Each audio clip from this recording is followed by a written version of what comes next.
Dicen las estadísticas que la mayoría de presos son jóvenes. Lastimosamente es así, porque las pandillas estaban formadas mayoritariamente de jóvenes. Pero también es cierto que la mayoría de víctimas de las pandillas eran jóvenes. Era un problema que generó un país que estaba roto, que todavía sigue roto, pero que estamos pegando, estamos arreglando poco a poco, para que no vuelva a pasar lo que pasó.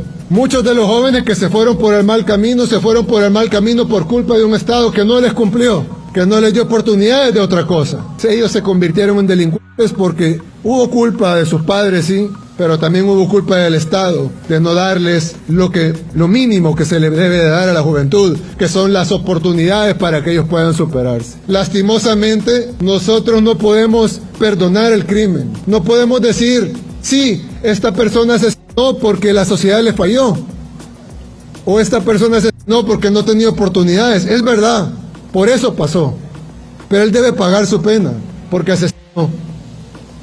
Y debe de haber justicia, debe de haber oportunidad, debe de haber libertad, pero también debe haber justicia y también debe haber imperio de la ley.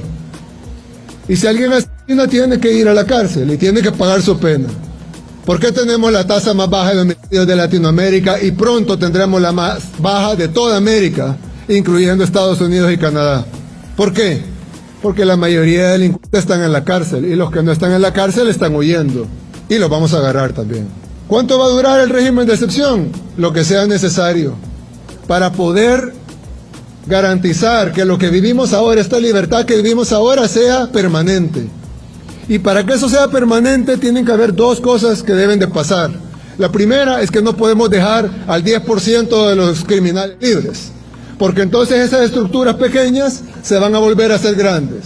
Van a volver a reclutar jóvenes, van a volver a obligar a jóvenes que se unan a la pandilla, van a volver a decirles que si quieren entrar tienen que matar y van a volver a controlar territorios y vamos a volver a lo mismo. Entonces tenemos que sacar al 100% de los pandilleros de las calles. Esa es la primera cosa que debemos hacer.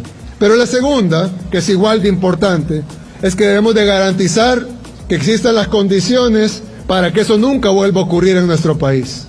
Debe de haber las condiciones de salud, de educación, de infraestructura, tiene que haber inversión en la juventud, en el arte, en la cultura, en el deporte. Debemos de garantizar que haya infraestructura, vivienda, agua potable, electricidad, todo lo necesario para que nadie pueda tener el pretexto de decir, me hice delincuente porque no me dieron oportunidades. Trabajar para que no vuelva a pasar lo que pasó, porque la mayoría de esos jóvenes delincuentes que deben de estar en la cárcel porque cometieron delitos, es verdad, la culpa la tiene el Estado, la culpa la tiene la desintegración familiar, pero no es por eso podemos perdonar homicidios. Sí, fue culpa del Estado, sí, nadie lo va a negar, pero ¿qué hacemos con un homicida? Lo único que podemos hacer es hacer que la ley se cumpla y sacarlo de la calle para que no vuelva a cometer los delitos. Lo que me gusta de esto es que estamos invirtiendo directamente en donde tenemos que garantizar que no vuelva a pasar lo que pasó.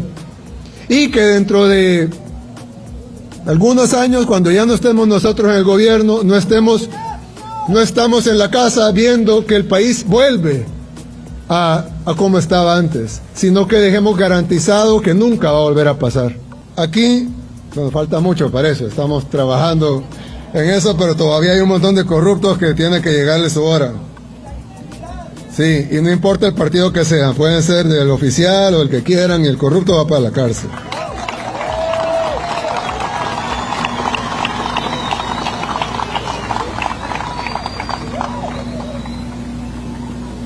El imperio de la ley y la justicia debe aplicarse a todos, no solo a pandillas, debe aplicarse a todos, y eso incluye políticos. Aquí en Soyapango, la tasa de homicidios era de 73 homicidios por cada 100.000 habitantes al año. Está Firulais. No sería El Salvador si no hubiera Firulais. Ayer fue un evento, no fue televisado, pues, pero fue un evento de personal de una de las instituciones de gobierno y también había un Firulais.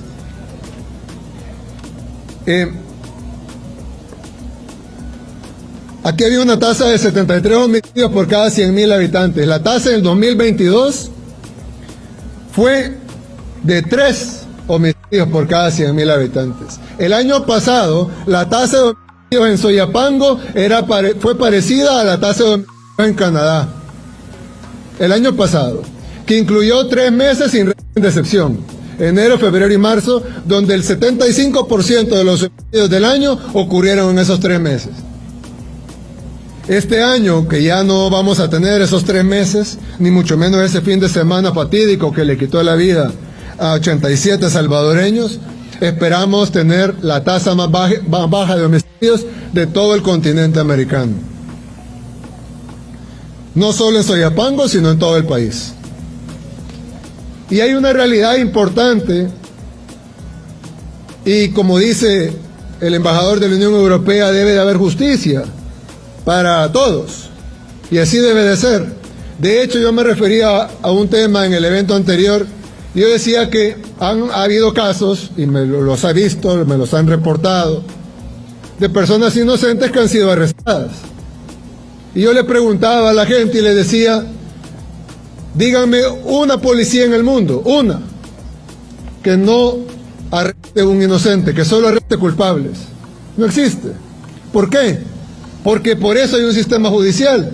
Si las policías no cometieran errores y solo arrestaran culpables en algún país del mundo, no estoy hablando de El Salvador, cualquier país del mundo desarrollado, ustedes digan el nombre, piensen en el país que quieran, si en ese país la policía solo arrestara culpables, no fueran necesarios los juzgados, no fuera necesaria la fiscalía, no fueran necesarios los abogados defensores.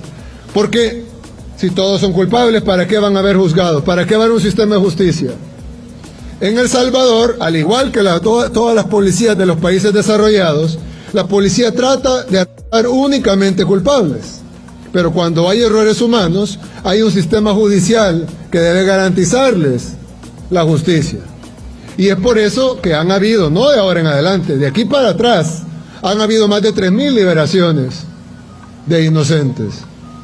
Pero eso no quita que hay casi 60.000 culpables. Porque, ¿y quién cometía los delitos, pues? Porque de repente para algunos, sobre todo en la oposición, en este país no habían delitos.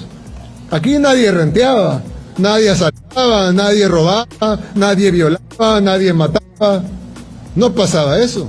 Y algunos dicen, no, porque los pandilleros siguen en la calle. Bueno, faltarán, por eso seguimos trabajando.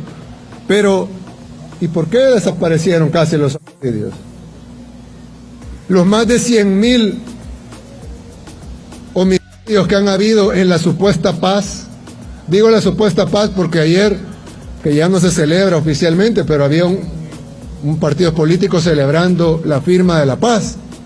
Y yo siempre he dicho que la paz es una farsa, y cuando le digo, era una farsa, y cuando le digo no es porque no crea que hubo una guerra con 75.000 muertos. Claro que sí, este país sufrió mucho en la guerra oficial que duró 12 años, y la guerra anterior a la oficial que duró otra década, más de 20 años de guerra oficial, digamos, de la guerra entre la guerrilla y el gobierno. Pero luego que se firmó la paz vinieron 30 años de guerra social, que es la guerra que dejó más de 100.000 muertos. La guerra que mantuvo a nuestras comunidades secuestradas, a la gente hasta ahora no estaba en la calle. Y ustedes lo pueden verificar, ustedes lo pueden comprobar. La gente ahora, veníamos en el carro, y la gente estaba, no aquí, que obviamente hay un evento, en el camino, la gente estaba en las calles, caminando, nos saludaban desde la acera, pero la gente estaba ahí, en todo el camino. Es un país ahora donde la gente es libre, algo que no teníamos antes. Todos estábamos prisioneros de nuestros hogares, y aún en los hogares la gente tenía temor. Temor a que un día le tocaran la puerta, temor a que un día le digan que se van a llevar a su hija. Los empresarios, los emprendedores, los que tienen aquí una pupusería, una tienda, un negocio, una sastrería, tenían que pagar renta. Los que tenían puestos en los mercados tenían que pagar renta. El país que vamos a tener, lo vamos a hacer con la ayuda de nuestros amigos, como la Unión Europea, ACNUR. Hablábamos hoy que veníamos en el camino de todos los proyectos que ACNUR nos ha apoyado, y la Unión Europea igual. No solo en los 6 cubos de hoy, sino en los otros cubos que hemos hecho, otros proyectos que se han hecho con salud, educación, emprendedurismo, apoyo a las mujeres emprendedoras, a los jóvenes, trabajo de todo tipo. Y debemos de agradecer ese gran apoyo. No podemos no ser agradecidos a ese gran apoyo que nos dan nuestros amigos. Pero también debemos de entender que solo nosotros podemos arreglar nuestro país. No podemos esperar que vengan de afuera a arreglar nuestro país, porque ni es la responsabilidad de ellos hacerlo, ni sería justo, ni es posible. Somos nosotros los que tenemos que arreglar nuestro país con la ayuda de nuestros amigos, pero tenemos que hacer nuestro trabajo. Es nuestra responsabilidad.